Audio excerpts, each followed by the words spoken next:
Ukraine युद्ध को खत्म करने की दिशा में अमेरिका और रूस के बीच प्रयासों ने अचानक स्पीड पकड़ ली है।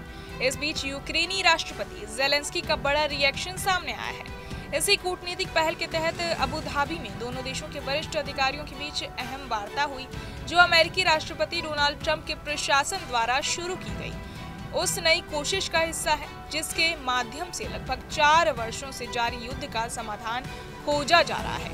इस बीच यूक्रेनी राष्ट्रपति ज़ेलेंस्की ने भी संकेत दिया है कि यूक्रेन शांति समझौते पर आगे बढ़ने के लिए तैयार है। उन्होंने कहा कि वो कई संवेदनशील मुद्दों पर राष्ट्रपति ट्रंप से सीधी बातचीत करेंगे और साथ ही इस पूरी प्रक्रिया में यूरोपियन सहयोगियों की भागीदारी को भी आवश्यक बताया।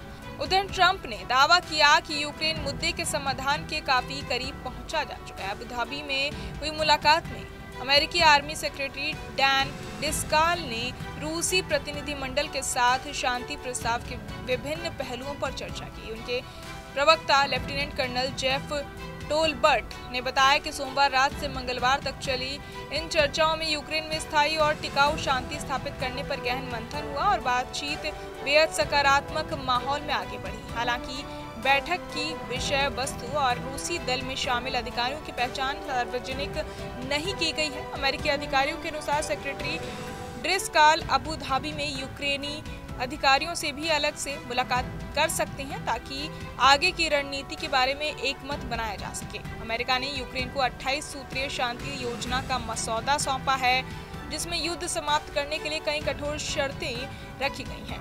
इनमें रूस के कब्जे में गए डोनेस्क और लुहांस्क क्षेत्रों पर दावा छोड़ने, यूक्रेन की सैन्य क्षमता को सीमित करने, नाटो में शामिल होने की इच्छा वापस लेने और युद्ध के बाद यूरोपीय सेनाओं की तैनाती न करने जैसे बिंदु शामिल हैं।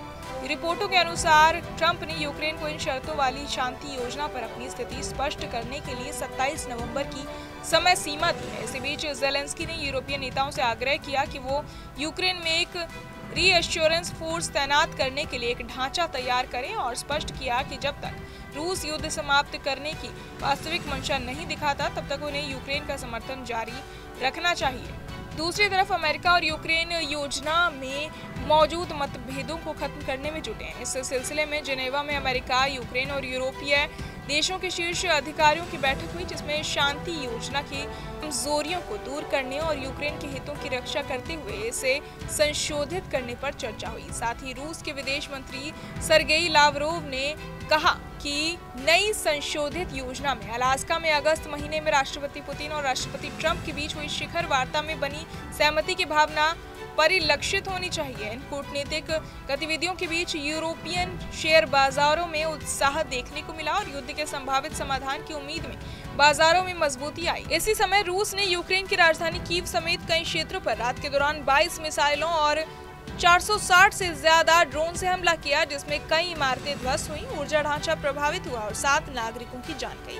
वहीं यूक्रेन की ओर से दक्षिणी रूस में किए गए जवाबी हमले में 3 लोगों की मौत और कई घरों को नुकसान पहुंचा। इस तनाव के बीच रूस के Tu-160 बम वर्षक विमान ने आर्कटिक महासागर के ऊपर लगभग 11 घंटे की उड़ान भरी, जिससे हालात का तनावपूर्ण माहौल और स्पष्ट हो जाता है। जहां एक ओर कूटनीतिक प्रयास तेज हो रहे हैं, वहीं दूसरी ओर युद्ध क्षेत्र में हमले भी जारी हैं।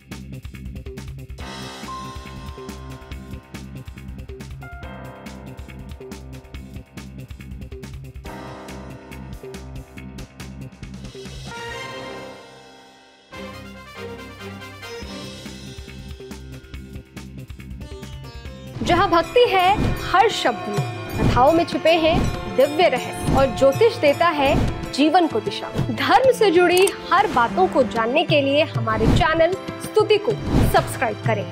चैनल पर जाने के लिए इस लिंक पर क्लिक करें।